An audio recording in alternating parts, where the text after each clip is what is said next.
Welcome back, you night owls. Tonight we're trading the hum of your electric fan for the whisper of ancient winds. You're standing in a sterile, modern laboratory, but outside the window, the Cairo sun is beating down on a city that has seen 4,000 years of sunrises. The air here, even indoors, feels thick with the dust of centuries, a fine, almost imperceptible film that coats everything and carries the weight of history. Tonight, you're not just a passive observer, you're a ghost in the machine, a silent presence hovering over a team of scientists as they prepare to do something that feels both profoundly intrusive and incredibly respectful. You're about to be present for the digital unwrapping of a 2,300-year-old mummy, a process so rare, so intimate, that even the seasoned professionals holding the controls are holding their breath. You probably won't survive this, not emotionally anyway. The sheer weight of confronting a life from so long ago is a dizzying experience. So, before you get comfortable, take a moment to like the video and subscribe, but only if you genuinely enjoy what I do here. And if you're up for it, drop a comment with your location and what time it is for you. It's always fascinating to see how far we're all stretched out across the world sharing this quiet moment. Now, dim the lights, maybe turn on a fan for that soft background hum, and let's ease into tonight's journey together. You're standing right next to the scanning apparatus, a sleek, humming beast of modern technology that looks wildly out of place in a room filled with ancient artifacts. The air is cool, and the scent of ozone from the equipment mixes with something else, something dry and earthy and old. A team of scientists wearing scrubs and focused expressions are huddled around a bank of monitors. Their conversation is a low murmur of technical terms: voxel, attenuation, axial slice. The star of this very quiet show, lying on a narrow table that slides into the scanner's maw, is a small, unassuming form wrapped in linens that have turned the colour of weak tea. This is not some grand pharaoh or legendary queen. This is just a boy, and the anonymity of his existence makes the moment even more poignant. He is, to the naked eye, just another mummy, one of many thousands unearthed from the desert sands. But you have a secret advantage. You know something the casual visitor to a museum doesn't. You know this isn't just any mummy. The researchers know, of course, but for you it's a fresh revelation. You lean in, peering at the faded inscriptions on the sarcophagus, and a name starts to take shape in your mind. Hor. He's been identified, meticulously catalogued, and now he's about to give up his secrets. Historians still argue whether the practice of naming a mummy was a sign of respect or simply a bureaucratic necessity. But for now, the name gives this tiny form a life, a history. He isn't the mummy from Tomb XYZ. He is Hor, and you are here to meet him. The feeling in the room is electric, a hushed reverence. You can feel the collective anticipation radiating from the scientists. They've spent months, years even, preparing for this moment. They've read the reports, studied the initial findings, and now they're about to see the reality of it all, unfiltered by conjecture. It's the kind of moment that makes a person freeze, where all the noise of the outside world fades away, and all that exists is the quiet, insistent hum of the machine and the promise of what lies beneath those ancient wrappings. You find yourself wondering about the last time anyone truly looked at this boy, not as a specimen, but as a person. The last person to see his face, to feel the texture of his hair, to hold his hand. It must have been his family, the priest who prepared him for his final journey. That was over 2,000 years ago. The Roman Empire hadn't even reached its zenith. Julius Caesar was still a distant whisper of the future. The Colosseum, the Pantheon, none of it existed. Hor lived in a world we can barely imagine, a world of gods and rituals and sand-swept temples. A world where a boy's last rites were a multi-day, multi-step process designed to grant him immortality. And here he is, lying in a room filled with machines that can see right through that immortality. It feels like a massive breach of trust, and yet it's also the only way to truly honour his story.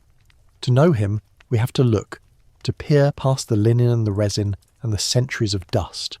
The researchers are not ghouls, they're historians, archaeologists and doctors all rolled into one, driven by a deep and abiding curiosity about the human experience. Their work is a form of tribute, a way of giving a voice to someone who has been silent for so long, and you're the silent witness to this tribute. You shift your weight, a phantom in this space, and your mind wanders to the sheer volume of history represented in this one room. A quirky, fringe tidbit you've always loved is the fact that ancient Egyptian priests had to shave their entire bodies, including their eyebrows, to maintain ritual purity. Imagine the dedication, the constant upkeep, just to be able to perform their duties. That kind of ritualistic focus feels a million miles away from the modern, caffeine-fueled efficiency of the lab you're in now. And yet, both worlds are connected by the simple, profound fact of this boy, Hor. The technician gives a final nod. A quiet beep sounds, and the table begins to slide into the cylindrical heart of the scanner. It's a slow, deliberate movement, a final chance to change their minds, to respect the sanctity of the past. But the march of science is inexorable.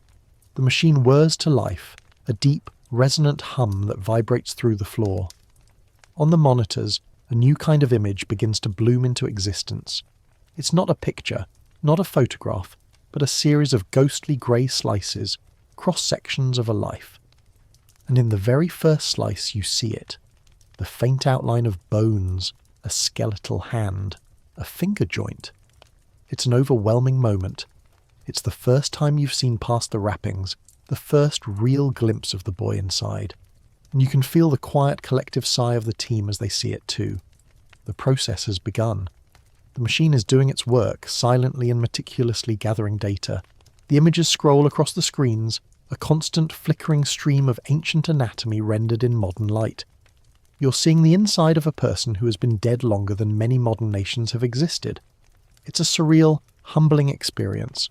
You feel small, a temporary blip in a timeline that stretches back to the dawn of civilization. Hor is a tangible link to a world that seems to exist only in history books and documentaries. But here, in this room, he is real. His bones are real. His final resting place is now a digital ghost, a map that the scientist will follow to unlock his story. The scanner hums its rhythmic, low-frequency song, and you watch as the ghost of Hor becomes clearer with each pass. The first images are just shades of grey, a fuzzy, indistinct portrait of what lies beneath the linen. But as the machine continues its meticulous work, the picture sharpens. You start to see the distinct shape of his skull, the delicate curves of his ribs, the long, straight lines of his femur. He's so small. A child, really. It's a sobering thought to realise that this grand, epic journey to the afterlife was undertaken by a boy who probably hadn't even finished growing. The team on the other side of the glass is working furiously, manipulating the images on their screens, adjusting the contrast and zooming in on areas of interest. You can hear their soft exclamations. Look at that. Did you see the bone density? A quiet excitement that belies the sombre nature of their work. They're not just looking at a skeleton. They're reconstructing a life, piece by digital piece. The name Hor, which felt so distant before, now starts to feel real, attached to a fragile, finite form. Hor's sarcophagus, the one you saw him taken from, is a work of art in itself. The vibrant, faded colours and intricate hieroglyphs tell a story of a boy from a specific time and place. He lived during the Ptolemaic period, a fascinating transitional era in Egypt's history. This was after the time of the great pharaohs and the pyramids, but before the full-blown Roman domination. It was a time when Greek culture had a massive influence, but the Egyptians held fiercely to their traditions, especially their beliefs about death and the afterlife. This mix of cultures, of gods with Greek and Egyptian names, of new technologies and ancient rituals, is a mainstream historical fact that makes Hor's story so rich. The scientists are now focusing on a specific detail, something that caught their attention during the initial scans. It's a small, dense object located near his chest. It's hard to make out from the blurry initial images, but as they refine the data, its shape becomes more defined. You lean in, trying to see what they see. The object is not a bone, not a piece of internal organs. It's something foreign, something placed there intentionally. Historians still argue whether such items were purely religious or had some secondary, more practical purpose. Was it a token of love from his family, or a necessary magical component for his journey to the afterlife? This is where the story of Hor gets even more intriguing. The object, they deduce, is an amulet, a heart amulet, and its placement is very, very specific. In ancient Egyptian belief, the heart was not just a muscle, It was the seat of the soul, the core of a person's being, where their deeds and memories were stored. It was the only organ they intentionally left inside the body during mummification, a crucial detail for the final judgment in the Hall of Two Truths.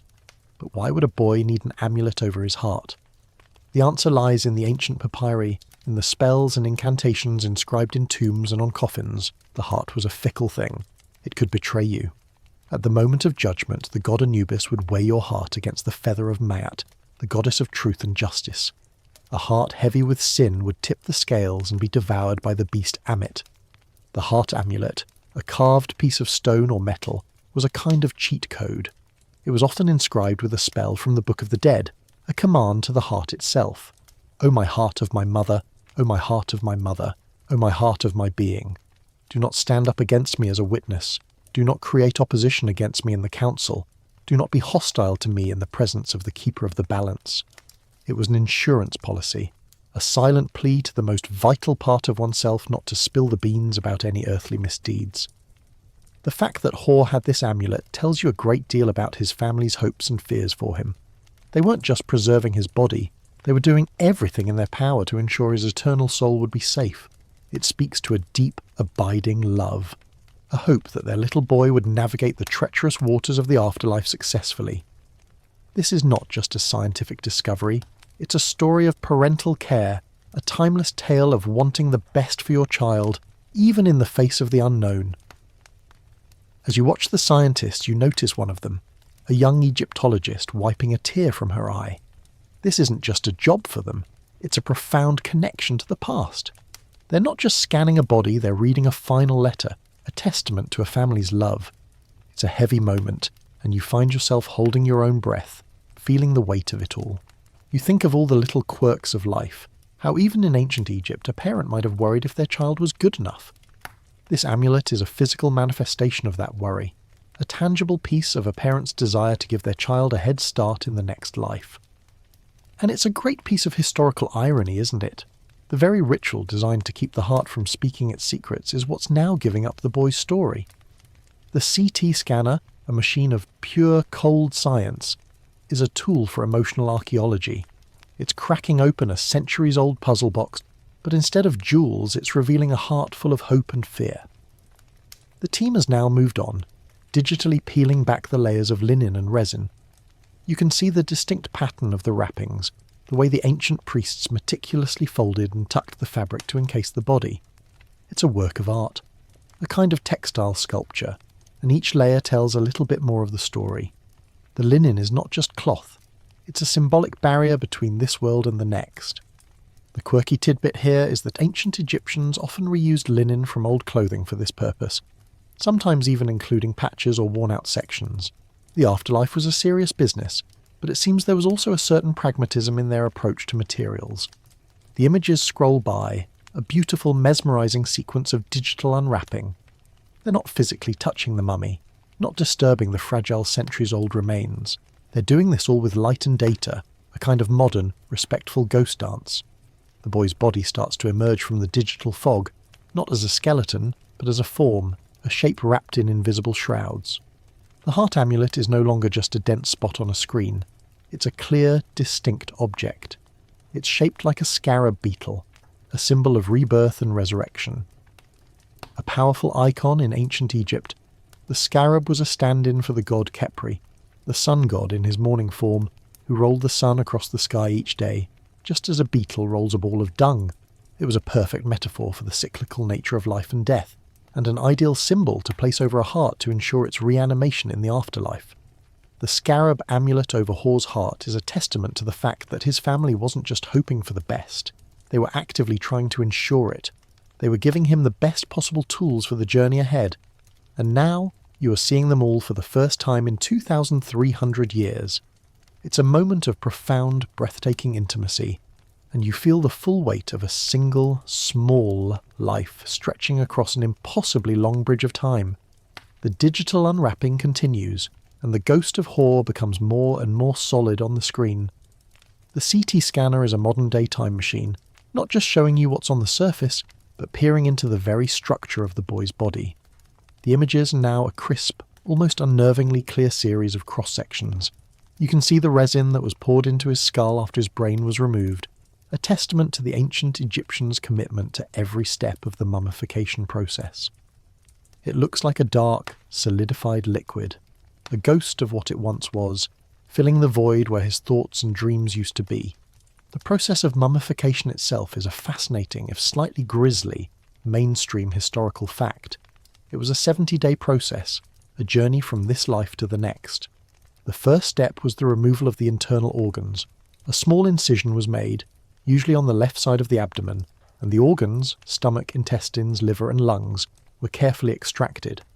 The heart, as you know, was left in place. The organs were then separately mummified and placed in canopic jars, each one protected by a specific god. The brain was a different story. It was a lot messier. They would insert a hook through the nose and pull it out in small pieces. The Egyptians believed the brain's function was to produce snot, so it wasn't considered important for the afterlife. A slightly gross but quirky tidbit that always makes you wince a little. The body was then packed with natron, a natural salt, to dry it out completely. This was a crucial step as a dehydrated body wouldn't decompose. The natron would draw all the moisture out, leaving the body light and leathery. After 40 days, the natron was removed, and the body was cleaned and anointed with oils and perfumes. Finally, the wrapping began. The layers of linen were a protective cocoon, meant to keep the body safe from harm on its long journey to the underworld. The whole process was a kind of holy ritual, a collaboration between the priests and the gods to ensure a successful transition. Historians still argue whether the length of the process was for religious reasons, or simply the amount of time it took for the body to be completely dehydrated. But back to the present, back to Hor. The digital unwrapping is now at a critical phase.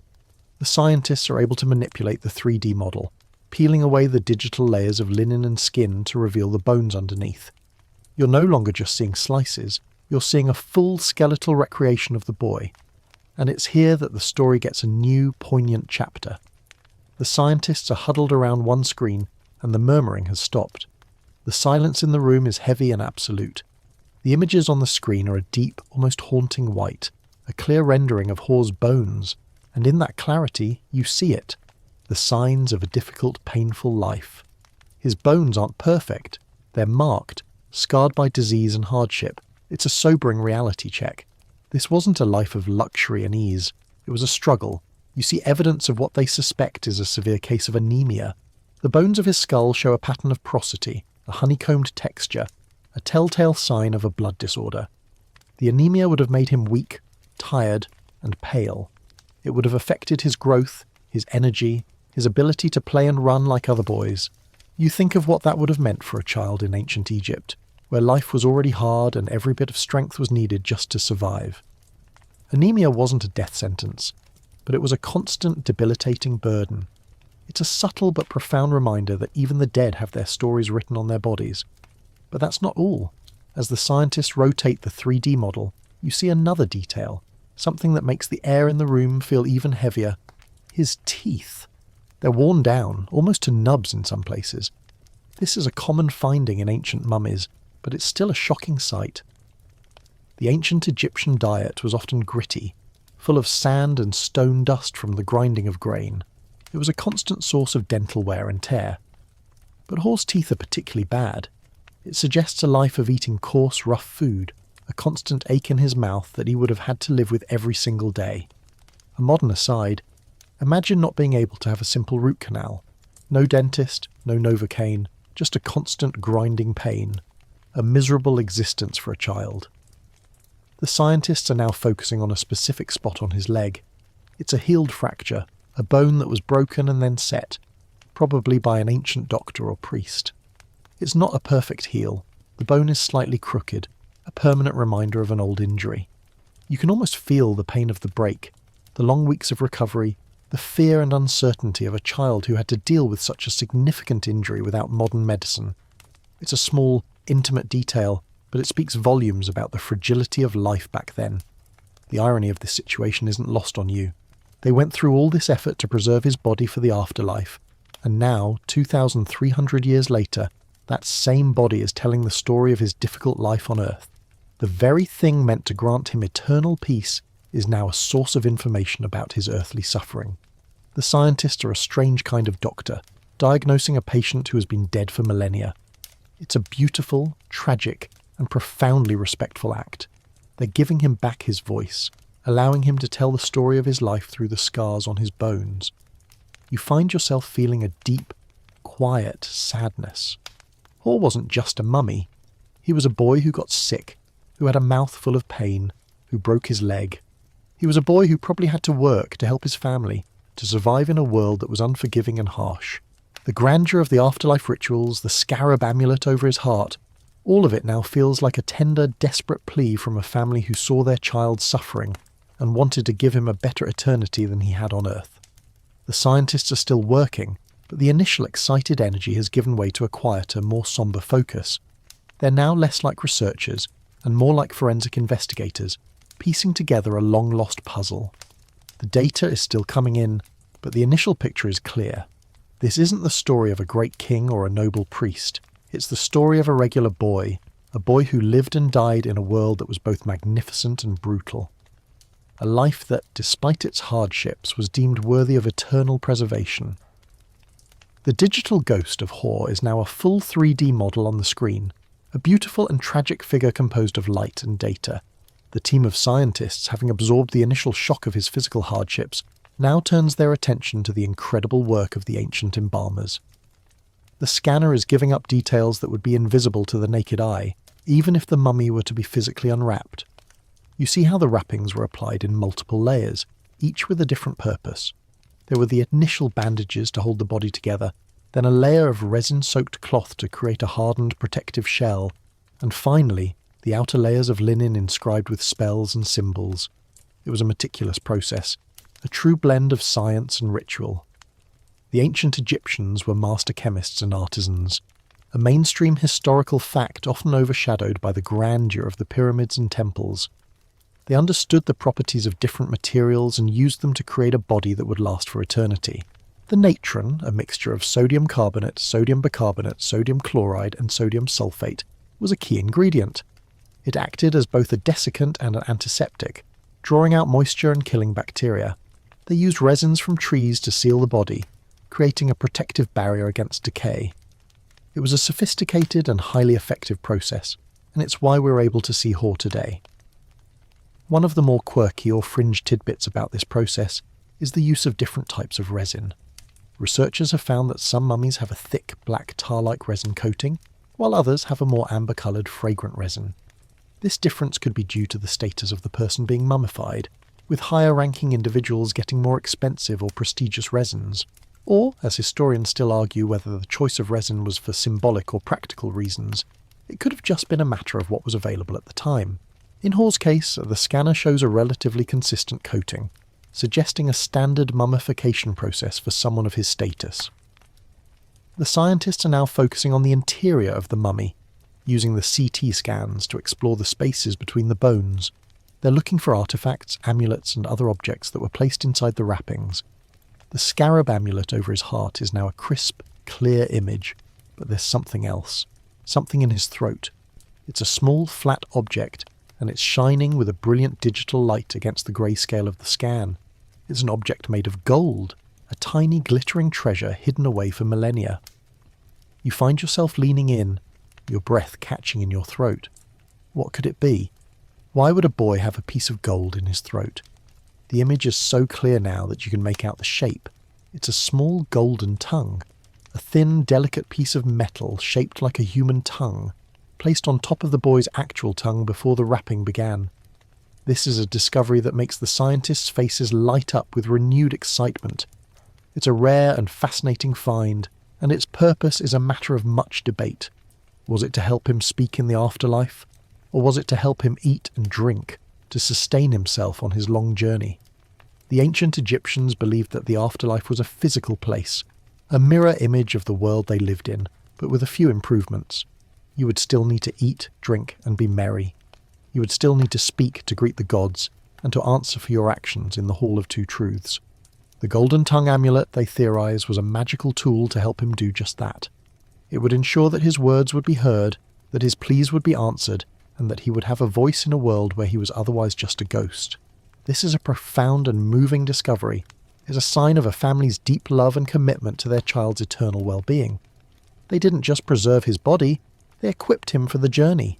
They gave him a voice, a physical representation of his ability to communicate and to live in the afterlife. It's a powerful, tangible symbol of their faith and their hope. And it makes you wonder about the conversations they must have had, the rituals they must have performed, the final, tearful goodbyes they must have said before they placed that small piece of gold in his mouth. You think of the sheer dedication it took to create these things, to have the artisans craft a golden tongue for a boy who had died too young. It speaks to a level of care and a belief system that is both alien and strangely familiar. We too want to give our loved ones the best send-off we can, to honour them and to help them on their final journey. The specifics are different. We have eulogies and funeral services and flowers, but the underlying emotion is the same: love, loss, and the desire to give comfort in the face of the unknown. The scientists are now using the scanner's powerful software to create a virtual dissection. They're not cutting into Hor, they're virtually removing the bandages, the skin, the muscles and the organs to get a better look at the skeleton. This is the moment you've been waiting for, the moment you get to see him, not as a mummy, but as a person, a collection of bones that once held a life. The image on the screen is a stunning, almost perfect rendering of his skeleton, and in that moment you see it all. The healed fracture on his leg, the signs of anemia in his skull, the worn-down teeth. You see the full picture of a life lived and lost. But you also see the golden tongue, a small, shining beacon of hope and love tucked away in his mouth. It's a contrast that is both heartbreaking and beautiful. The hardships of his life on Earth, and the great lengths his family went to ensure a peaceful, prosperous eternity. This kind of detail, this kind of emotional archaeology, is what makes the work of these scientists so important. They're not just uncovering facts, they're uncovering stories. They're giving a voice to a boy who has been silent for 2,300 years, and you're the first person in all that time to hear it. It's a privilege, a sacred trust, and you can feel the weight of it all pressing down on you. The team is now creating a fly-through of the mummy, a kind of virtual tour that takes you from the outside in. You fly through the layers of linen, past the resin, and into the dark space of the interior. You see the heart amulet, the golden tongue, and all the other artifacts that were placed there to help him on his journey. It's a breathtaking experience, a moment of profound, almost spiritual connection to the past, and you find yourself thinking about the boy, Hor, not as a mummy, not as a collection of bones, but as a person who lived, who suffered, who was loved, and who was sent on his way with all the hopes and dreams that a family could muster. The virtual tour of Hor's mummy is complete, and the screen now shows a full digital rendering of his face. The team of forensic artists and archaeologists working in conjunction with the CT scans has painstakingly reconstructed what he would have looked like in life. It's a breathtaking moment. You've seen his bones, his amulets, the scars of his life, but now, for the first time, you're looking at his face. It's a young face, a boy's face, with soft rounded cheeks and a slightly upturned nose. The eyes, of course, are not real. They're a best guess, an artist's rendering of what they might have looked like. But the overall effect is stunning.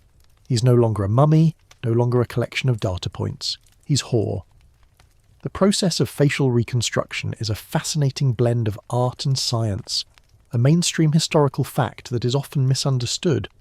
The artists used the precise measurements from the CT scans of the skull.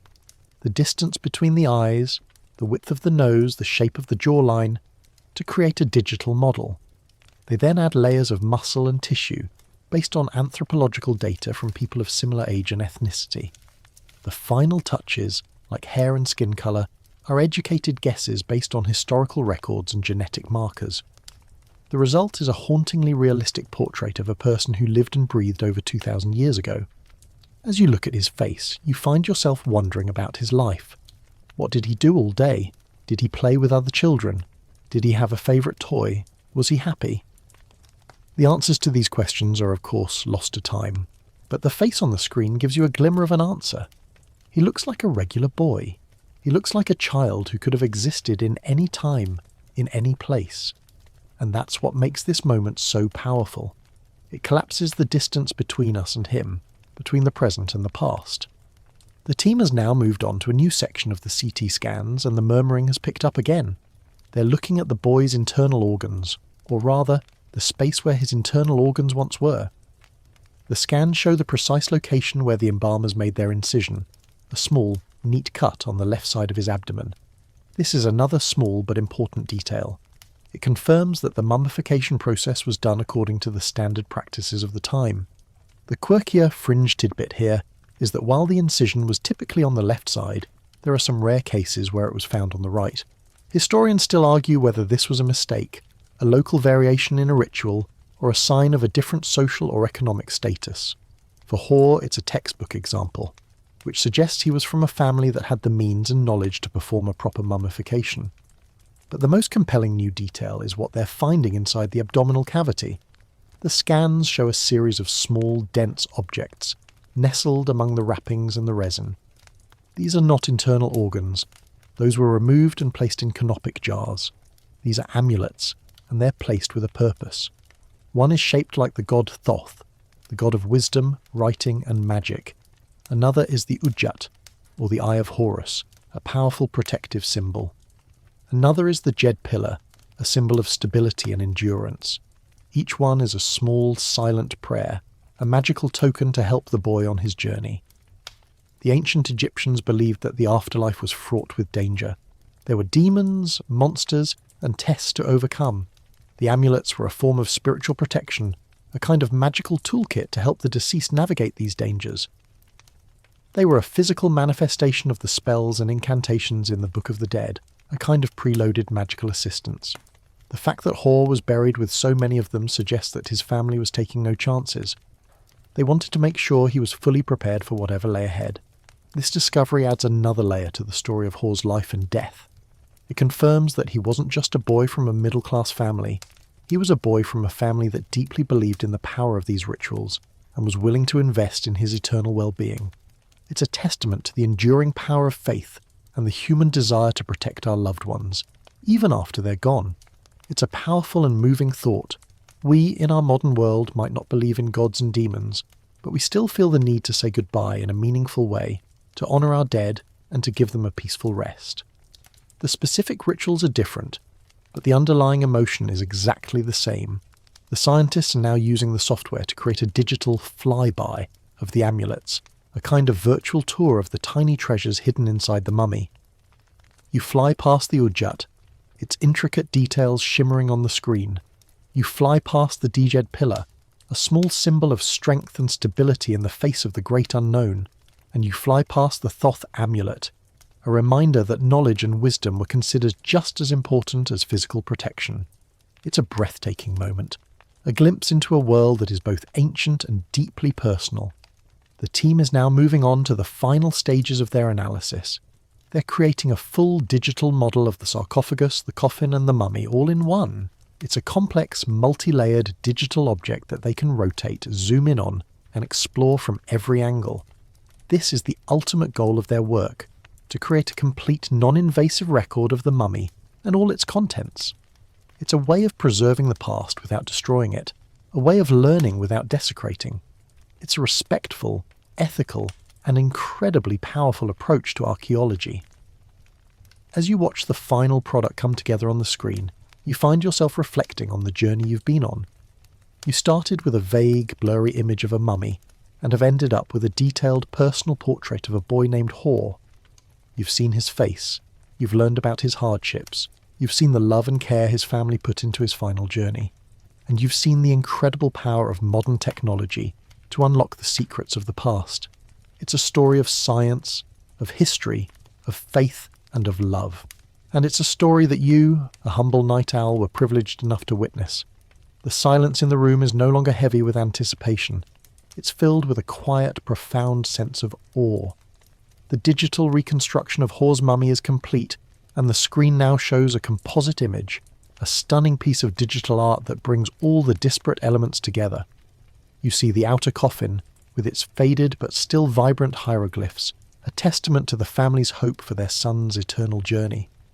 Inside, you see the mummy, wrapped in its ancient linen, a fragile shell of a life lived long ago.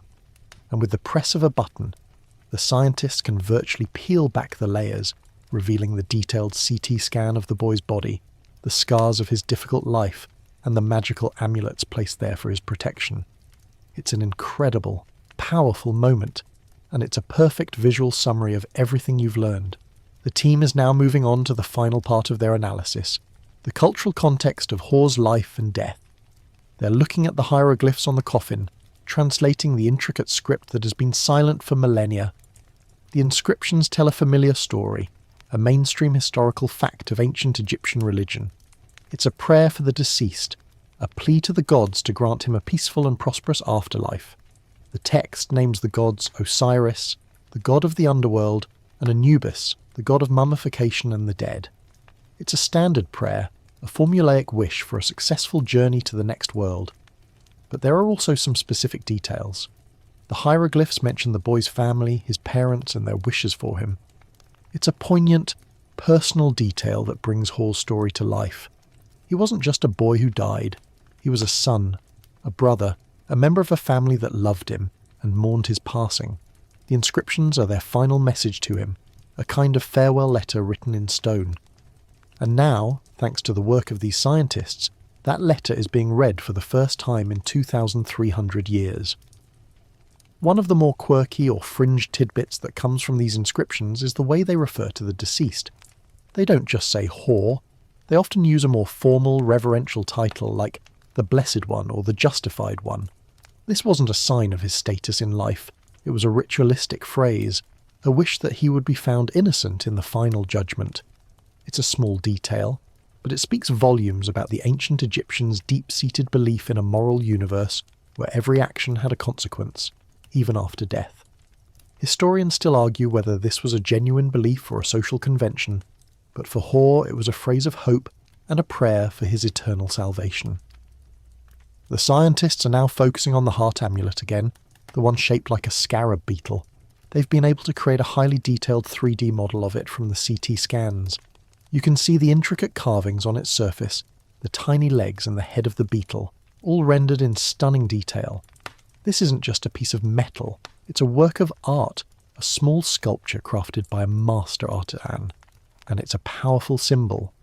The scarab beetle, as you remember, was a symbol of rebirth and resurrection. It was a stand-in for the god Khepri, who rolled the sun across the sky each day, just as the beetle rolls a ball of dung. It's a perfect metaphor for the cyclical nature of life and death. And it's a reminder that for the ancient Egyptians, death wasn't the end. It was just a transition to a new kind of life. The golden tongue is also a source of fascination. The scientists have been able to get a better look at its texture and composition. It's a very thin, delicate piece of gold, and it looks like it was cut from a single sheet of metal.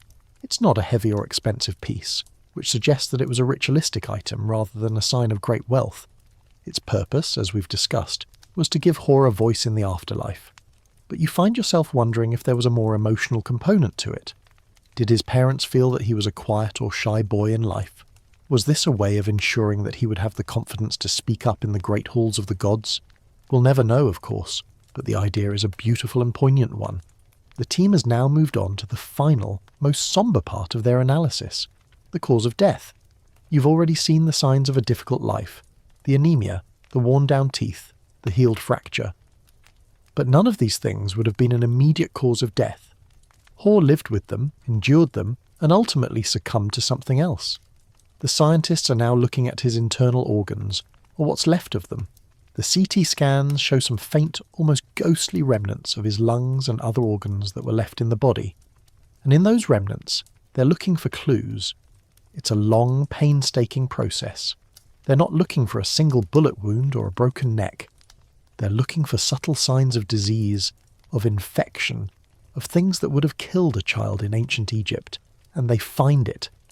In the remnants of his lungs, they see the signs of a severe respiratory infection, a kind of pneumonia that would have been common and deadly in a world without antibiotics. It's a sad but not surprising discovery. So many children in the ancient world died from these kinds of infections, from diseases that we now take for granted as curable. The discovery of the cause of death adds a final tragic layer to Hor's story. He wasn't just a boy who died too young. He was a boy who died from a painful, suffocating illness. and it makes the love and care that his family put into his mummification all the more poignant. They knew he was suffering, they knew he was dying, and they did everything in their power to ensure that his eternal life would be one of peace and happiness. It's a powerful, timeless story of love in the face of loss, and it's a reminder that even in the most ancient of times, the bonds of family were just as strong as they are today. The room is now quiet again.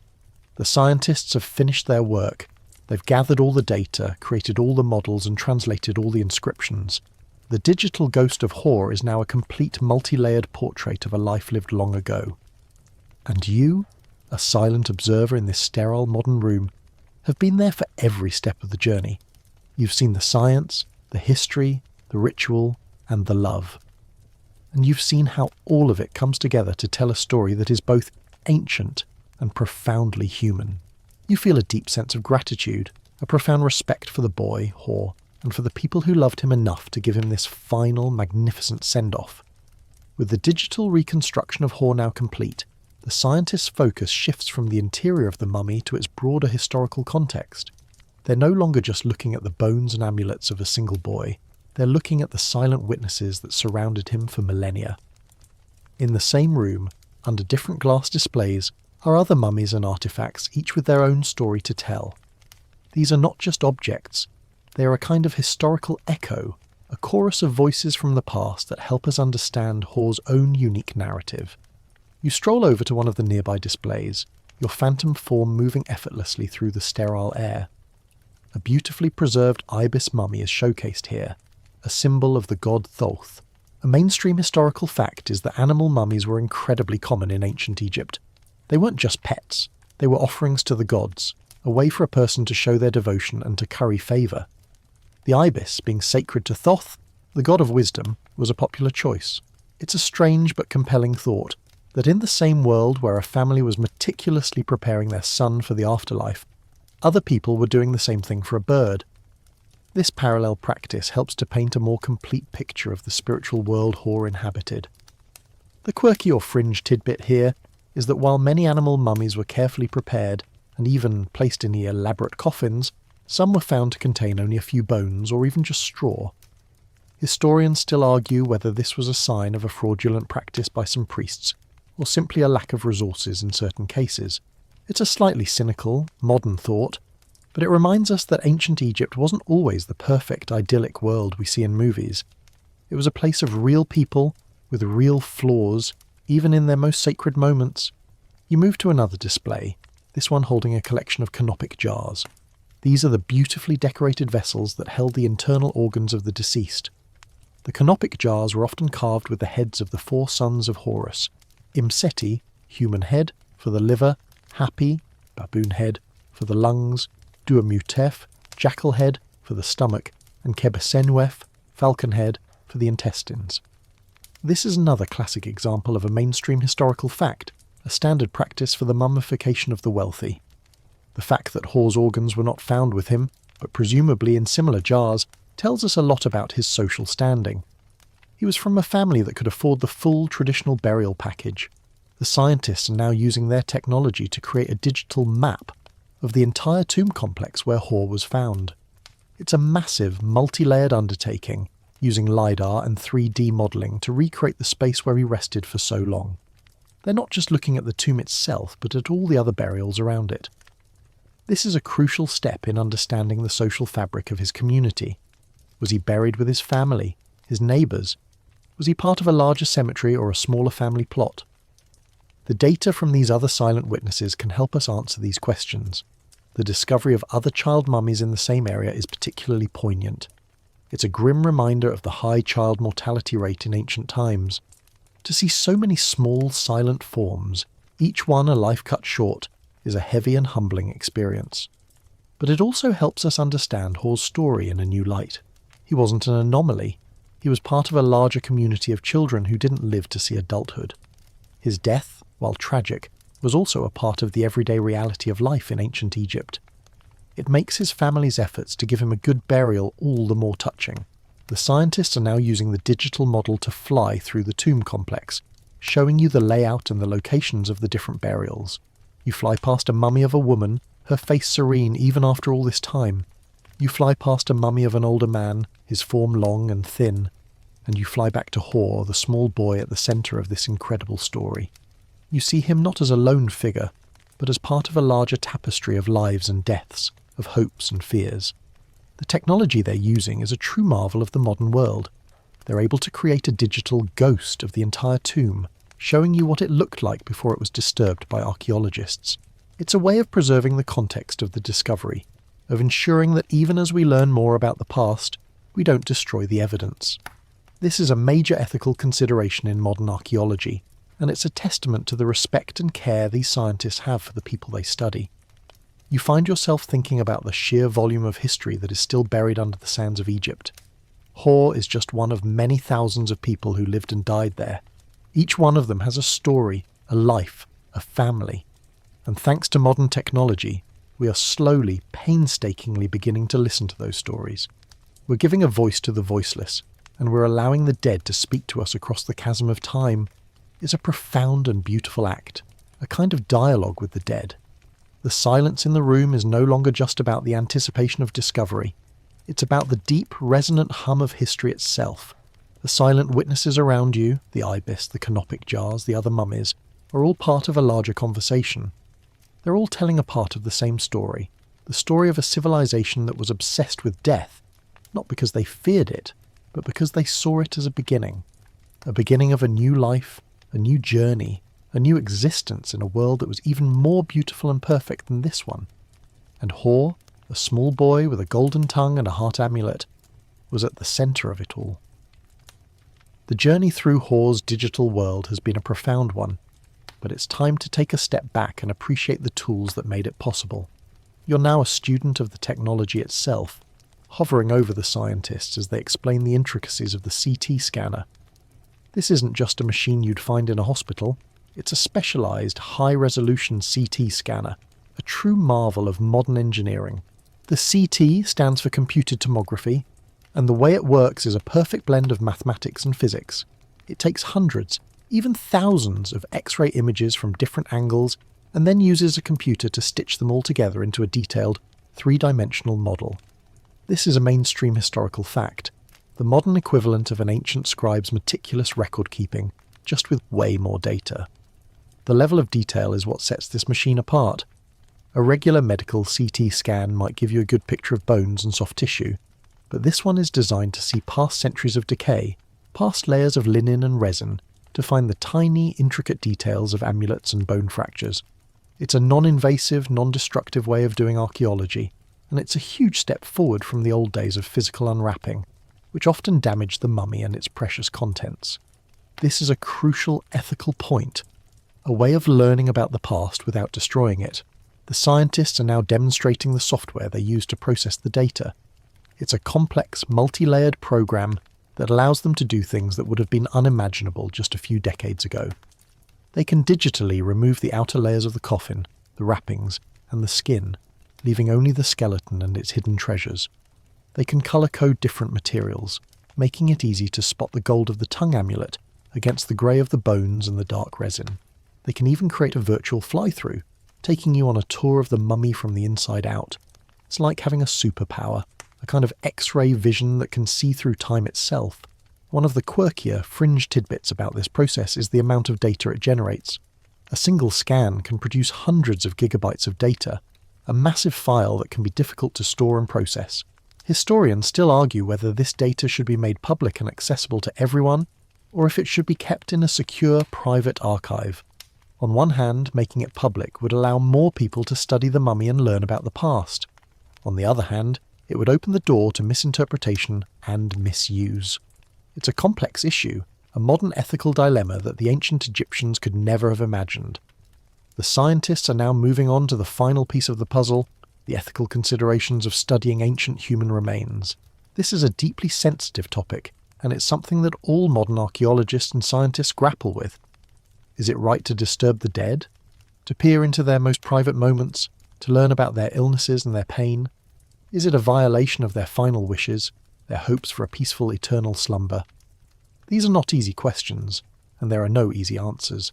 The team's leader, a respected Egyptologist with decades of experience, speaks with a soft, measured tone. She explains that their work is not about disrespecting the dead. It's about honouring them. It's about giving a voice to people who have been silent for millennia. It's about learning from their lives and their deaths, and about using that knowledge to better understand our own history and our own mortality. They believe that by studying Hor, they are not desecrating his tomb. They are fulfilling his family's final wish. They're telling his story, sharing his life with the world, and ensuring that he will never be forgotten. This is a powerful and moving argument, and it's one that resonates with you. You've been a silent witness to this entire process, and you've seen the respect and care that these scientists have for the boy. They're not ghouls, they're historians, archaeologists, and doctors all rolled into one, driven by a deep and abiding curiosity about the human experience. Their work is a form of tribute, a way of giving a voice to someone who has been silent for so long. And you're the silent witness to this tribute. You find yourself thinking about the dialogue you've had with the dead. Not a verbal one, of course, but a silent, respectful conversation. Hor has spoken to you through his bones, his amulets, his inscriptions. He's told you about his difficult life, his painful illness, and his family's deep love for him. And you've listened, you've absorbed his story, and you've come away with a new and profound understanding of what it means to be human. This is the true power of archaeology, the true magic of science.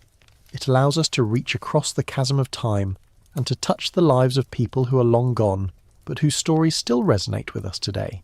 The team has now finished their presentation. The lights in the room have been dimmed, and the screens are now showing a single beautiful image. The digital reconstruction of Hor's face, his soft, young features looking out at you across the centuries. It's a powerful and haunting image, and it's a perfect end to this part of the journey. You started this night with a vague idea of a mummy, a historical object. You're ending it with a picture of a boy, a person, a life. And in the silence of the room, you feel a deep sense of gratitude for the journey, for the knowledge, and for the profound, beautiful connection you've made with a boy named Hor. His story is now a part of you, a part of your own understanding of the past. The lights in the lab are low, casting a gentle glow on the screens that still hold the digital ghost of Hor. The sense of awe in the room is palpable, a quiet reverence that comes from confronting a life from so long ago. You've seen his face, learned of his hardships, and understood his family's love. But as you continue to hover, a new detail on the scan catches your eye, something you hadn't fully processed before. It's the golden tongue, that small, delicate piece of metal tucked into his mouth. The scientists are now doing a deep dive on this specific artifact, and you're with them, trying to understand its true significance. The golden tongue isn't just a fancy accessory for the afterlife. It's a powerful symbol steeped in ancient Egyptian belief. As a mainstream historical fact, gold was considered the flesh of the gods, an indestructible material that symbolized immortality. By giving Hor a golden tongue, his family wasn't just providing him with a speaking tool, they were giving him a piece of a god. They were imbuing him with a divine essence, ensuring that his words would carry weight and that he would be treated with respect by the deities he would encounter. This wasn't a casual gift. It was a profound act of love and faith. The scientists are now using the software to analyze the composition of the gold. It's not pure gold. It has some other trace elements in it, which is a common finding in ancient Egyptian artifacts. They're trying to figure out where the gold came from, whether it was mined in Egypt or brought in from somewhere else. The quirky or fringe tidbit here is that ancient Egyptians believed the sun god Ra shed golden tears that turned into gold on Earth. The mythology around this precious metal was so strong that they used it in almost all of their religious and funerary rites. The fact that the golden tongue might have been made from this divine metal adds another layer of magic to the boy's story. Historians still argue whether the golden tongue was a widespread practice for mummification, or a rare specific ritual. Some believe it was a relatively common practice for the upper middle class and nobility, while others argue that it was a unique and personal touch for a child who may have been mute or had difficulty speaking in life. The fact that it's a rare find in the archaeological record makes Hor's mummy all the more special. It's a window into a specific personal belief system that we might otherwise have never known about. As you stare at the digital rendering of the golden tongue, you find yourself thinking about what it must have been like for the family. The love they felt for their son must have been immense. They didn't just want him to survive the afterlife, They wanted him to thrive. They wanted him to be able to speak, to communicate, and to be heard by the gods. They wanted to give him a second chance, a life after death that was even better than the one he had on Earth. Is a deeply human, deeply relatable desire. The scientists are now moving on to the next piece of the puzzle, the wrappings. They've been able to create a digital map of the different layers of linen, showing how each one was applied and what it was for. The innermost layers were soaked in resin, creating a hard, protective shell. The outer layers were decorated with symbols and spells, a kind of magical armour for the journey to the underworld.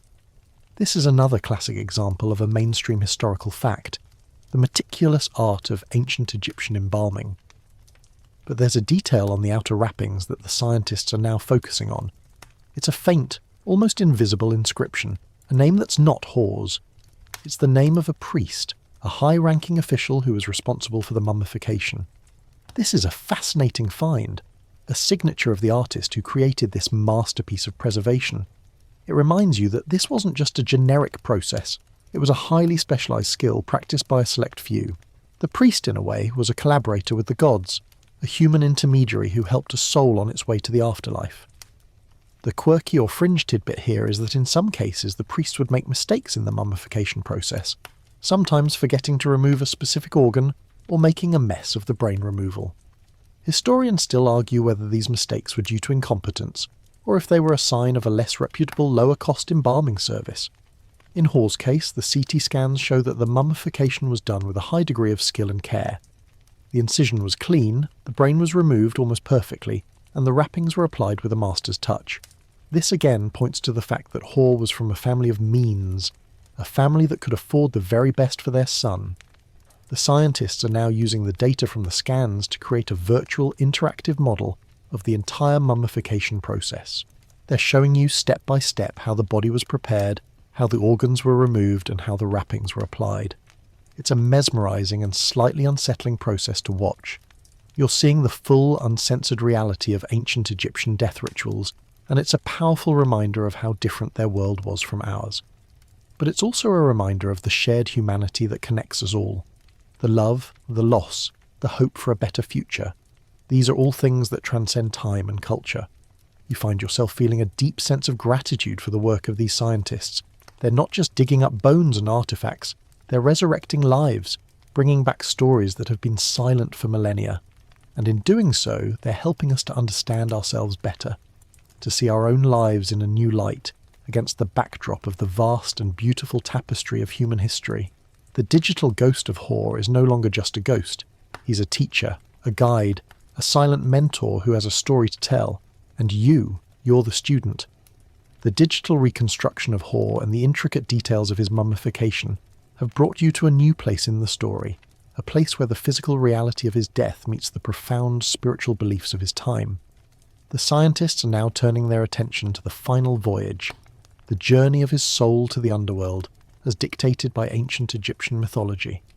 This is where the story moves from science to pure, unadulterated belief, and you're a willing passenger on this mystical trip. The ancient Egyptians believed that after death, the soul would embark on a perilous journey to the underworld, known as the duat. This is a mainstream historical fact, a core tenet of their religion. The duat was a dangerous place, filled with monstrous creatures, fiery lakes, and a series of gates that the soul had to pass through. The journey was a kind of trial by fire, a test of the soul's purity and knowledge. To pass, the soul would need to know the right spells, the correct incantations, and the names of the gods and demons it would encounter. This is where the Book of the Dead comes in, a collection of magical spells and prayers that served as a kind of roadmap for the deceased. Hor's coffin and wrappings are covered in these spells, a digital tapestry of ancient wisdom and magical protection. The scientists are now translating these, and you can see the words appear on the screen, a language that has been silent for millennia now brought back to life. You see spells for a mouth-opening ceremony, a ritual to allow the deceased to speak and breathe in the afterlife. You see spells for a heart-weighing ceremony, a plea to the god Anubis to be lenient in his judgment, and you see spells for a daily bread ceremony, a prayer for a prosperous afterlife where the deceased would never go hungry. Each spell is a small silent prayer, a wish for a better future, and a powerful reminder of the deep faith of Hore's family. A quirky or fringe tidbit is that the Book of the Dead wasn't a single book. It was more of a loose collection of spells and prayers, and the specific ones chosen for a person's burial often depended on their social status, wealth, and even personal preference. Historians still argue whether there was a standard set of spells, or if each burial was a unique, curated collection. In Hore's case, the spells are a standard collection for a person of his status, a kind of best of list for the afterlife. This tells us a lot about his family's commitment to giving him a proper burial and ensuring his eternal well-being. The scientists are now using the software to create a digital recreation of the Hall of Two Truths, the final stop on the soul's journey. You're now a witness to this mythical scene, a ghost in a ghost world. You see the god Anubis, with his jackal head, presiding over the ceremony. You see the god Thoth, with his ibis head, acting as the divine scribe, recording the outcome. And you see the god Osiris, the king of the underworld, sitting on his throne, ready to pass judgment. The scene is a mix of terror and hope, a final reckoning that would determine the soul's eternal fate. The climax of the ceremony is the weighing of the heart. The heart, as you know, was the seat of the soul, the core of a person's being. It was placed on one side of a scale, and on the other the feather of Maat, the goddess of truth and justice. A heart heavy with sin would tip the scales and be devoured by the beast Amit, a fearsome creature with the head of a crocodile, the body of a lion, and the hindquarters of a hippopotamus. A light heart, one that was pure and just, would balance the scales, and the soul would be allowed to pass into the eternal paradise of the field of reeds. The scarab amulet, the one placed over Hore's heart, now makes perfect sense. It was his insurance policy, a magical tool to ensure that his heart would not betray him. It was inscribed with a spell from the Book of the Dead, a command to the heart itself. O my heart of my mother, O my heart of my mother, O my heart of my being. Do not stand up against me as a witness. Do not create opposition against me in the council. Do not be hostile to me in the presence of the keeper of the balance. It's a powerful and moving prayer, a final plea for mercy in the face of a divine reckoning. The scientists are now using the digital model to show you a virtual recreation of the tomb where Hore was found. It's a small, modest tomb, but it's a treasure trove of information. The walls are covered in paintings and hieroglyphs, a kind of visual biography of the boy's life and a guide to his afterlife. You see images of Hore and his family, a final beautiful portrait of a family that loved their son. You see images of the gods and goddesses he would encounter, a kind of flashcard for the underworld. And you see images of the field of reeds, a lush and beautiful paradise, a final hopeful vision of his eternal future. The journey through the afterlife of Hore is now complete. You've seen the science, the history, the ritual, and the belief. You've seen how all of it came together to give a small boy a chance at eternal happiness. And you've seen how modern technology can be used to unlock these ancient secrets, to bring a long-dead civilization back to life. It's a powerful and humbling experience, and it's a reminder that even in death, we are all connected by the shared human experience of love, loss, and the hope for a better future. The final echoes of a young life are no longer silent. They are a clear, beautiful chorus, a song of love and hope that has been waiting for you to hear it for 2,300 years. The virtual tour of Hore's tomb and its contents has painted a rich picture of his life and his family's hopes for his afterlife. But the journey of discovery doesn't stop there. The scientists are now focusing on the hieroglyphs and artifacts found with the mummy, a collection of objects and inscriptions that serve as a physical biography of the boy. This is where the story of Hore moves from a personal narrative to a broader historical one, and you're here to witness it all. The coffin itself is a masterpiece of ancient craftsmanship, a mainstream historical fact that is often overlooked in favour of the mummy inside. It's a wooden coffin, painted with vibrant, faded colours and covered in hieroglyphs. The inscriptions on the outside are a formal introduction of the deceased to the gods, a kind of resume for the afterlife. They mention Hore's name, his parents' names, and a prayer to the gods for a peaceful journey. It's a beautiful personal detail that reminds you that this was not just a generic burial. It was a specific, personal tribute to a loved one. The quirky or fringe tidbit here is that the quality of the coffin often depended on the wealth of the family. The very rich had coffins made of solid gold or elaborate painted stone, while the poor were often buried in simple wooden boxes or even just wrapped in a shroud. Hoare's coffin, with its painted wood and intricate hieroglyphs, suggests that he was from a middle-class family, a family that had enough money to give him a proper send-off, but not so much that they could afford the royal treatment. Historians still argue whether the quality of the coffin was a strict indicator of wealth, or if it was also a matter of personal taste and local tradition. In Hoare's case, it was a beautiful and fitting tribute to a boy who lived a humble but loved life. The scientists are now using the CT scans to analyse the artefacts that were buried with Hoare. We've already discussed the scarab amulet and the golden tongue, but there are other things as well. There are several small Ushabti figures, for example. These are small, mummy-shaped figurines that were believed to come to life in the afterlife and perform labour for the deceased. A mainstream historical fact is that the number of Ushabti figures in a tomb often corresponded to the wealth of the deceased. A pharaoh might have hundreds, or even thousands, while a commoner might have just a few. Hoare's tomb contains a modest number of Ushabti figures, again suggesting a middle-class status. These figures are a powerful reminder that the afterlife was not just a place of eternal rest, it was a place where work still needed to be done. The scientists are also looking at a small papyrus scroll that was found with the mummy. The scroll is fragile, but with the help of modern imaging technology, they've been able to read some of the inscriptions. The scroll is a kind of condensed version of the Book of the Dead, a collection of key spells and prayers that would help Hoare on his journey. It's a kind of crib sheet for the afterlife, a final, helpful guide to the mysterious and dangerous underworld. The fact that his family included this with his burial shows just how much they wanted to ensure his success. They were giving him every possible tool to help him on his way. The quirky or fringe tidbit here is that in some cases, the papyrus scrolls found with mummies were found to have spelling errors or even entire sections that were nonsensical. Historians still argue whether this was due to the incompetence of the scribes, or if it was a kind of deliberate magical trick, a way of confusing the demons of the underworld. In Hoare's case, the scroll seems to be a well-written, standard collection of spells, which again points to a family that was committed to giving their son a proper, respectful burial. The scientists are now using the digital model to recreate the scene of the burial. You see the coffin being lowered into the ground, surrounded by the Ushabti figures and the papyrus scroll. You see the priests performing the final rituals, the smoke from the incense rising into the air, the chants and prayers echoing in the silent tomb. It's a powerful and moving scene, a final tender goodbye to a boy who was loved and cherished. And you, a silent observer in this modern lab, are there to witness it all.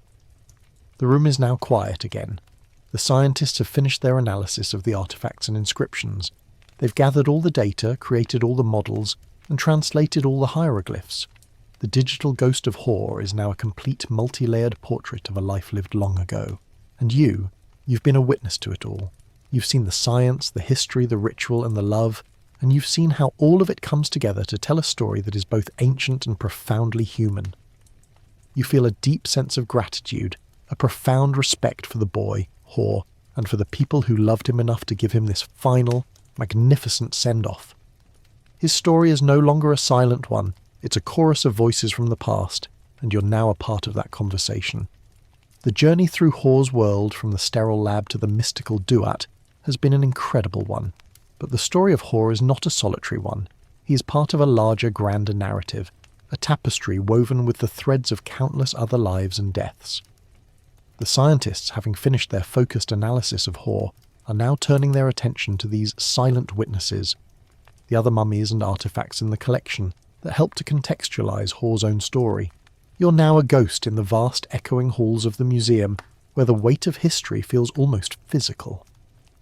As you drift through the exhibits, you come across a mummy of a woman, older than Hoare, with a serene expression on her face. Her wrappings are more ornate, and her coffin is decorated with more elaborate scenes. She's a powerful reminder that while Hoare's story is unique, it is also part of a larger pattern. The mainstream historical fact is that mummification was not just for royalty. It was a common practice for anyone who could afford it, and the level of care and expense often reflected a person's social status. This woman's burial, more elaborate than Hoare's, suggests she was from a wealthier family, a different social stratum from the boy. The quirky or fringe tidbit here is that in some cases women were mummified with their hands and feet painted with henna, a practice that was considered a symbol of beauty and status in life. Historians still argue whether this was a purely aesthetic choice, or if it had a deeper religious or symbolic meaning in the afterlife. The fact that this woman's hands and feet show no signs of henna suggests that it was a practice that fell in and out of fashion, or perhaps was a local tradition that wasn't practiced in her specific community. You move on to another exhibit, this one containing a collection of miniature mummy-shaped coffins. These are the coffins of mummified animals, cats, dogs, and even crocodiles. A mainstream historical fact is that animal mummification was a huge industry in ancient Egypt. People would buy these mummies as offerings to the gods, a way of showing their piety and seeking divine favour. The cat, for example, was sacred to the goddess Bastet, and the ibis was sacred to Thoth. The sheer volume of these mummies that have been found is staggering, a testament to the deep-seated religious beliefs of the ancient Egyptians. The quirky or fringe tidbit here is that while many of these animal mummies are beautifully preserved, some were found to contain only a few bones or even just a stick. This has led historians to argue whether the priests who sold these mummies were sometimes defrauding their customers, taking their money for a full mummy and then just giving them an empty coffin. It's a slightly cynical modern thought, but it reminds you that ancient Egypt was a place of real people, with all the virtues and flaws that come with being human. The scientists are now using the data from Hor's mummy to compare it with the data from these other mummies. They're looking for similarities and differences in the mummification process, the types of amulets used, and the inscriptions on the coffins. This is a powerful new way of doing archaeology, a way of moving beyond the individual and seeing the larger patterns and trends.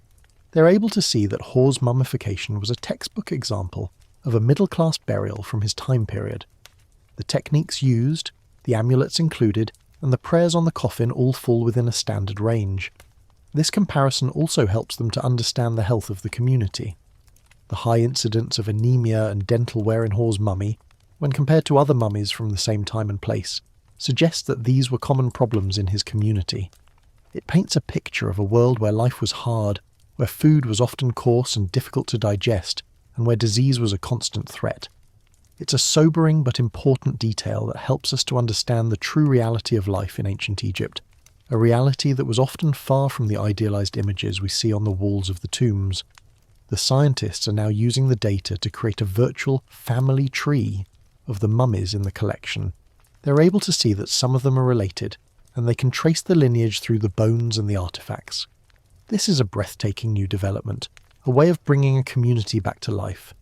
You see a virtual family portrait, a group of people who lived and died together, now brought back together in the digital world. And Hor is a part of this family, a small boy in a larger loving community. The journey through the museum, through the lives and deaths of these silent witnesses, is now complete.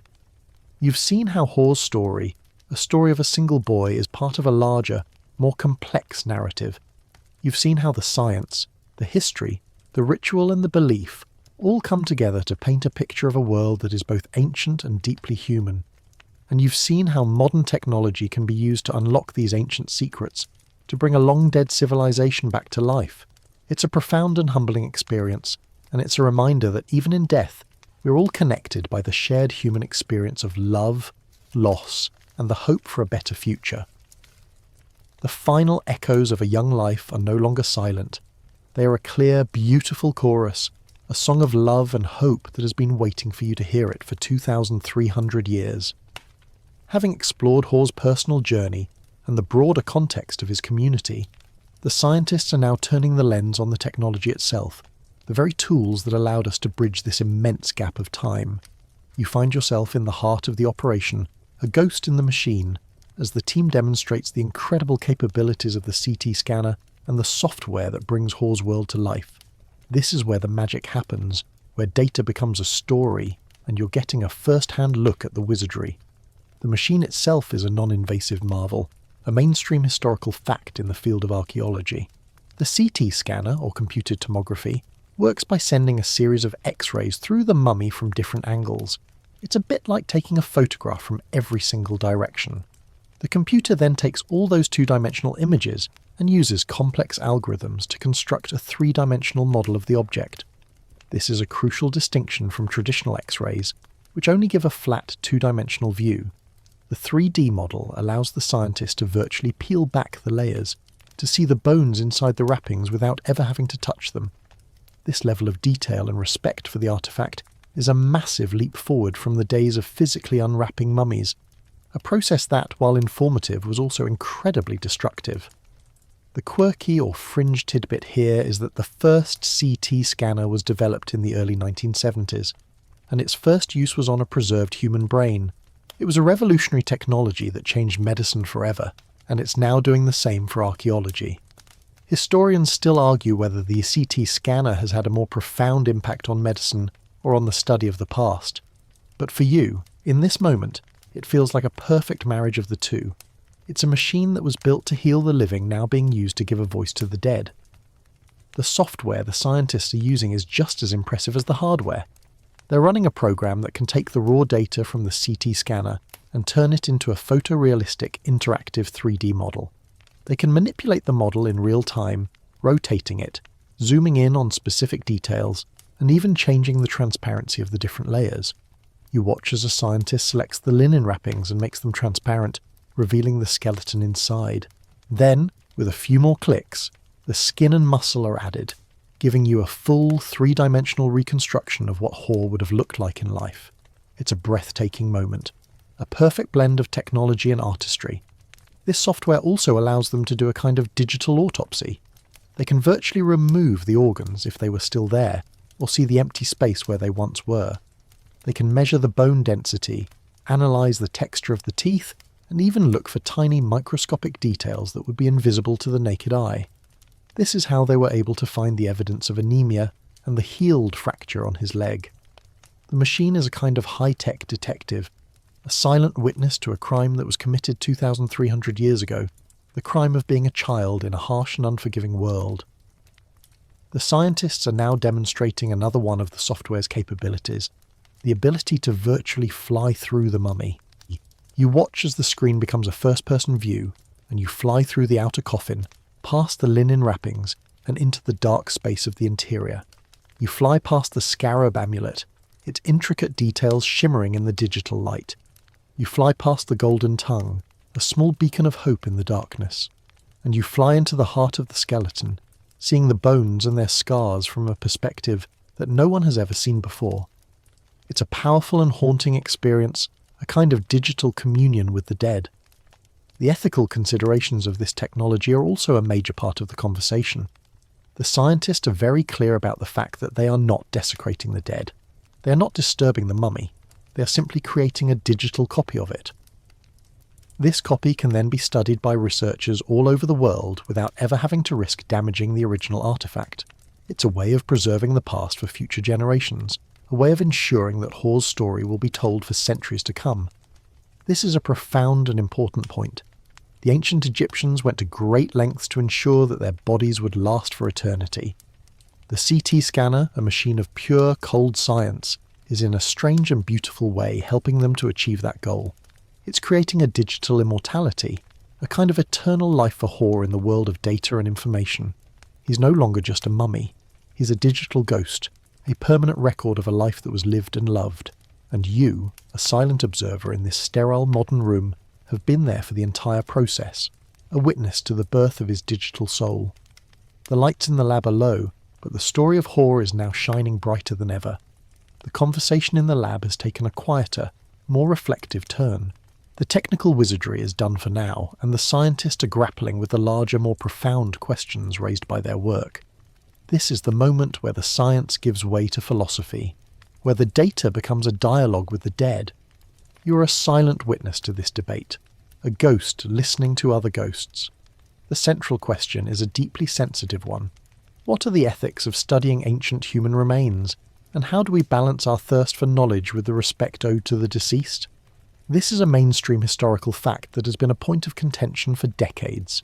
In the past, archaeologists and scientists would simply unearth mummies and study them without much thought for the ethical implications. But as our understanding of history and culture has grown, so has our sense of responsibility. We now know that these mummies were once people, with families, beliefs, and a final wish for a peaceful eternal rest. The very act of unearthing them, of bringing them to a lab, of peering into their most private moments, is a violation of that wish. So the question is, How do we justify it? The team's leader, the Egyptologist you met earlier, speaks with a calm and measured tone. She explains that their work is not about disrespecting the dead, it's about honouring them. By studying Hor, by learning about his life and his death, they are giving him a voice that he has not had for 2,300 years. They are telling his story to the world, ensuring that he will never be forgotten. They are, in a sense, fulfilling his family's final wish. The mummification process was a complex ritual, designed to give the deceased a chance at eternal life, and by preserving Hor's memory in the digital world, they are giving him a kind of digital immortality. The quirky or fringe tidbit here is that in some cases, indigenous communities have successfully petitioned for the reburial of their ancestors' remains that were held in museums. Historians still argue whether this practice should be a universal standard, or if it should be determined on a case-by-case basis. It's a complex issue, as some remains are invaluable for scientific research, while others hold deep spiritual and cultural significance for a specific community. The case of Hor is slightly different, as the ancient Egyptians are not a single, continuous indigenous group in the same way, but the underlying ethical question remains the same. You find yourself pondering this question. Is it right to disturb the dead for the sake of knowledge? You've seen the incredible things we've learned from Hor's mummy, the details of his life, his health, his family's love for him. This knowledge is invaluable, a window into a world that would otherwise be lost to us. But at the same time, you can't shake the feeling that you are intruding, that you are a ghost peering into a life that was meant to be private. It's a powerful and humbling feeling, a reminder of the delicate balance between the past and the present. The scientists are now discussing a fascinating and crucial aspect of their work, the idea of digital preservation. They explain that by creating a high-resolution 3D scan of Hor, they are creating a permanent non-invasive record of the mummy. This record can be shared with researchers all over the world without ever having to touch the original artifact. It's a way of ensuring that Hor's story will be told for centuries to come without ever having to risk damaging his physical remains. This is a crucial distinction from the old days of physical unwrapping, which, while informative, was also a destructive act. The digital preservation of Hor's mummy is a way of respecting his eternal rest, while also ensuring that his story will never be forgotten. This brings you to another question. What about the apathetic? The people who might see this as just a curiosity, a weird thing to be looked at and then forgotten. The scientists are also grappling with this. They believe that their role is not just to study Hor, but to tell his story in a way that is respectful, engaging, and educational. They want people to see not just a mummy, but a person, a boy who lived and died and was loved. They want people to feel the same sense of awe and wonder that you've felt, to feel that profound connection to the past. The conversation now turns to the future. What will happen to Hor's mummy now? The plan is to return him to the museum, where he will be displayed in a climate-controlled environment, safe from decay and damage. But his digital self will live on, a permanent record that will be available for future generations of scientists and students. It's a beautiful thought, a kind of eternal life for a boy who died too young. He will be a bridge between the past and the present, a silent teacher who has a story to tell and a powerful reminder of the deep human connection that we all share, even across 2,300 years of time. You find yourself feeling a deep sense of gratitude for the work of these scientists. They are not just archaeologists or doctors. They are storytellers, and they have used the tools of the modern world to give a voice to a boy who was silent for far too long. The dialogue with the dead is now complete, and you, a silent observer, have been changed by it.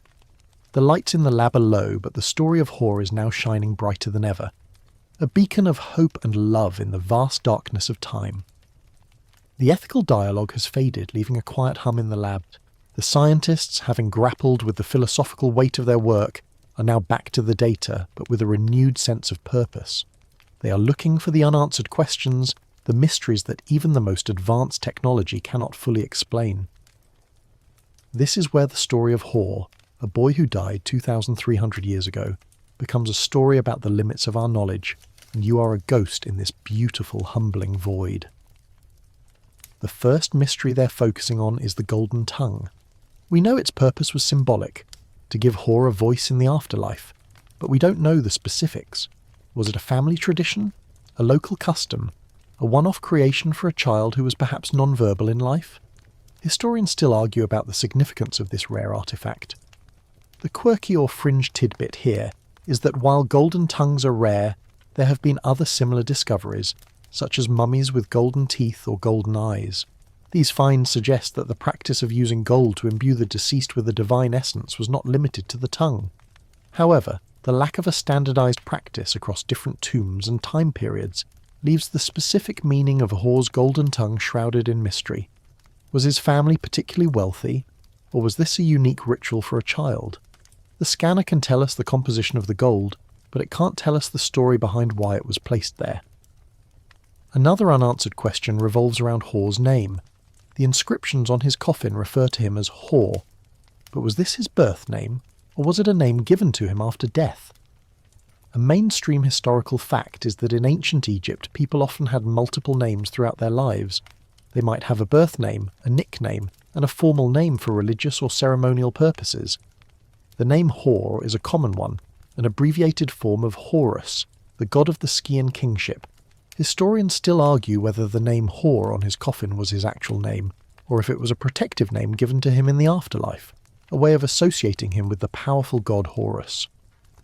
The scanner can show us the hieroglyphs, but it can't tell us which name was his true name, the name his mother whispered to him as a child. The scientists are now focusing on the healed fracture on his leg. They can see the bone has mended, but they can't tell us how it happened. Was it a fall? A playground accident? An injury from a work-related task? A mainstream historical fact is that ancient Egyptians had surprisingly advanced medical knowledge. They were skilled at setting broken bones, and they had a variety of surgical tools and treatments. The fact that Hor's bone healed, albeit a bit crookedly, suggests he received medical care after his injury. But who provided that care? A doctor? A priest? A member of his family? The scanner can show us the result of the injury, but it can't tell us the story behind it. The pain he must have felt, the long weeks of recovery. Another mystery, a deep and philosophical one, is the nature of his family's love. We've seen the evidence of it, the expensive mummification, the scarab amulet, the golden tongue, but we don't know why. Did they lose him tragically and feel a deep sense of grief? Did they fear for his soul in the afterlife and want to give him every possible advantage? We have the physical evidence of their love, but we don't have the emotional context. The scanner can show us the artifacts they left with him, but it can't show us the tears they shed or the prayers they whispered. The emotional heart of the story remains a mystery, a silent and powerful echo across the centuries. The scientists are now discussing a more technical mystery. They've found some faint, almost invisible traces of organic matter inside the mummy that they can't identify. It's not part of his body, it's something that was placed there intentionally, but has since decayed into an unidentifiable residue. A quirky or fringe tidbit is that in some mummies, archaeologists have found traces of plants or herbs that were used in the mummification process, sometimes for their fragrance, sometimes for their antiseptic properties. Historians still argue whether these mysterious residues are a sign of a unique local tradition, or if they are simply a product of decay and contamination. The scanner can show us the location and the shape of this residue, but it can't tell us what it was or why it was placed there. The lab is now quiet. The scientists have finished their discussion of the unanswered questions. The digital ghost of Hor remains on the screen, a perfect, detailed, and yet still profoundly mysterious figure. You've seen his face, you've learned of his hardships, you've seen the love and care his family put into his final journey. But you've also seen the limits of our knowledge. You've seen the things that science can't explain, the stories that have been lost to time. And in that beautiful, humbling void, you feel a new sense of respect for the boy. He's not just a collection of facts and figures, he is a mystery, a living testament to the fact that some things are meant to remain a secret, a quiet and private moment between a family and their beloved son. The final echoes of a young life are no longer a clear chorus. They are a whisper, a silent question that you will carry with you long after the lights in the lab go out. The mysteries of Hor's life and death hang in the air, a beautiful, humbling reminder of the limits of our knowledge. But the story isn't just about the past, it's also about the present, and the people who are dedicating their lives to uncovering these secrets. The scientists, the modern-day guardians of these ancient secrets, are now the focus of our attention. You're a ghost in their midst, watching them work and feeling a deep sense of gratitude for their dedication and passion. The team is a fascinating mix of disciplines. There's the Egyptologist, of course, a woman who has spent decades studying hieroglyphs and ancient rituals.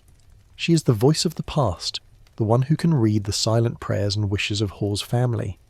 There's the radiologist, the one who understands the intricacies of the CT scanner, who can manipulate the data and turn it into a photorealistic three-dimensional model. He is the voice of the machine, the one who can see through time and space. And there's the forensic artist, the one who can take the measurements from the skull and reconstruct the face of a boy who has been dead for millennia. She is the voice of art, the one who can give a face to a ghost. This collaboration is a mainstream historical fact in modern archaeology. No longer is it just a single archaeologist with a shovel in the desert. It's a team of experts, each with their own specialized knowledge, working together to create a complete and holistic picture of the past. This interdisciplinary approach is what has allowed us to learn so much about Hore, to see him not just as a mummy, but as a person. It's a powerful and effective way of doing science, and it's a testament to the fact that the most complex problems often require a diverse range of expertise. The quirky or fringe tidbit here is that many of these scientists started their careers in other fields. The radiologist, for example, might have worked in a hospital for years before making the switch to archaeology. This blend of backgrounds brings a fresh perspective and new ideas to the field. Historians still argue whether this cross-pollination of ideas is a sign of a healthier, more dynamic field, or if it dilutes the core discipline of archaeology. For you, it feels like a beautiful and necessary evolution, a way of ensuring that the study of the past remains relevant and exciting in the modern world. You find yourself watching them as they work, and you can see the passion in their eyes. This isn't just a job for them, it's a calling. They are driven by a deep and abiding curiosity about the human experience. They want to know what it was like to live in ancient Egypt, what it was like to believe in a world of gods and demons, what it was like to lose a child and to hope for a better future for them. They are the keepers of our collective memory, the ones who are ensuring that the stories of the past are not lost to the sands of time. The scientists are now discussing a new project, a different mummy, a different story. They're looking at the initial CT scans of a priest, an older man with a serene expression on his face. This is a powerful and poignant moment. You've just spent a night getting to know a boy, Hore. You've seen his face, learned of his hardships, and felt the love of his family. And now you're seeing a new person, a new story, a new life. It's a reminder that the work of these scientists is never-ending. There are countless mummies waiting to be discovered, countless stories waiting to be told.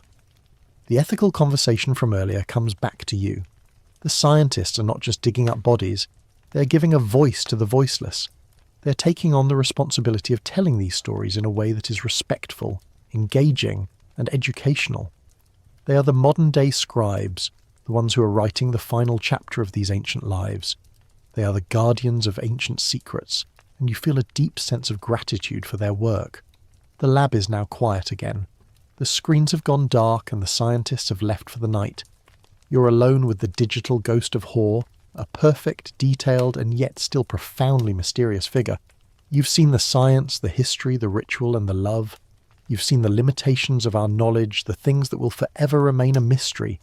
And you've seen the people who are dedicating their lives to this work, the guardians of our collective past.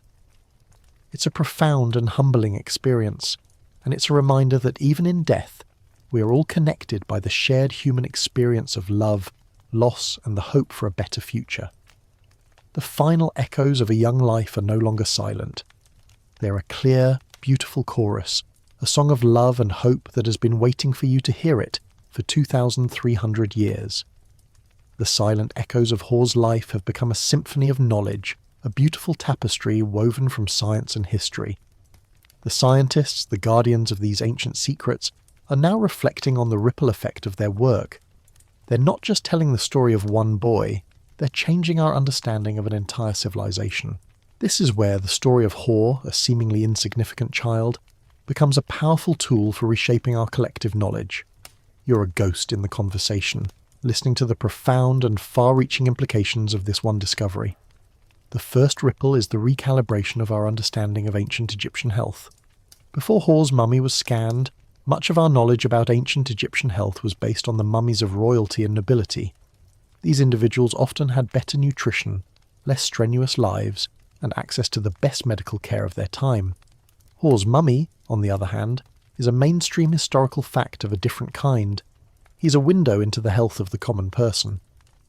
The evidence of anemia, dental wear, and a healed fracture paints a picture of a difficult, disease-ridden world where life was hard and often short. This discovery has forced a major re-evaluation of what daily life was like for the vast majority of Egyptians, a reality that was often far from the idealised images on the tomb walls. The quirky or fringe tidbit here is that some historians had previously argued that the high quality of life for the ancient Egyptian elite meant that the average person must have also lived a relatively comfortable existence. The evidence from Hore's mummy, and others like it, has largely debunked this theory. Historians still argue whether the gap between the rich and the poor in ancient Egypt was wider than previously thought, but the evidence from Hore's bones and teeth is a powerful argument for a significant class divide in terms of health and quality of life. The second ripple is the advancement of archaeological methodology. The use of a high-resolution CT scanner and advanced 3D modelling software has proven to be a game-changer. It has allowed the scientists to gather an incredible amount of data without ever having to physically disturb the mummy. This non-invasive approach is a new gold standard in the field, a mainstream historical fact that is changing the way we do archaeology. It's a way of respecting the dead while also learning from them, a perfect balance of ethics and science. The scientists are now discussing a fascinating new project, a digital library of mummies. The idea is to create a massive database of high-resolution CT scans of mummies from all over the world. This would allow researchers to compare and contrast different mummification techniques, health profiles, and burial customs from different time periods and different cultures. Hore's mummy would be a crucial part of this library, a detailed and well-documented example of a middle-class burial from the Ptolemaic period. This digital library would be a powerful tool for future generations of scientists, a way of ensuring that the stories of the past are not lost to the sands of time. The quirky or fringe tidbit here is that the idea of a digital library of mummies has faced some resistance from traditional archaeologists, who believe that the physical artifacts are the only true source of knowledge. Historians still argue whether a digital model can ever be a complete substitute for the physical object, but for the scientists in this lab the answer is clear. The digital model is not a substitute. It is a complement, a way of studying the physical object without ever having to risk damaging it. The third ripple is the humanization of history. Before this discovery, Hore was just a mummy, a historical object in a museum. But now, thanks to the work of these scientists, he is a person. We know his name, we know about his difficult life, and we know about the love of his family. This has a profound impact on how we view history. It's no longer just a collection of dates and facts about kings and pharaohs. It's a story of real people, with real lives, real hopes, and real fears. This humanization of history is a powerful and important lesson, a reminder that the past is not a dusty, faraway place. It is a living, breathing story that is still being told. The scientists are now discussing the future of their work. They're not just looking for more mummies, they're looking for more stories. They want to find mummies from different social classes, different time periods, and different parts of Egypt. They want to build a more complete and nuanced picture of ancient Egyptian life, a picture that includes not just the kings and queens, but the farmers and the artisans, the children and the elderly, the healthy and the sick. They want to give a voice to everyone who's been silent for so long. The room is now quiet again. The screens have gone dark, and the scientists have left for the night. You're alone with the digital ghost of Hore, a perfect, detailed, and yet still profoundly mysterious figure. You've seen the science, the history, the ritual, and the love. You've seen the limitations of our knowledge, the things that will forever remain a mystery. And you've seen the profound ripple effect of this one discovery, a ripple that is changing our understanding of an entire civilization.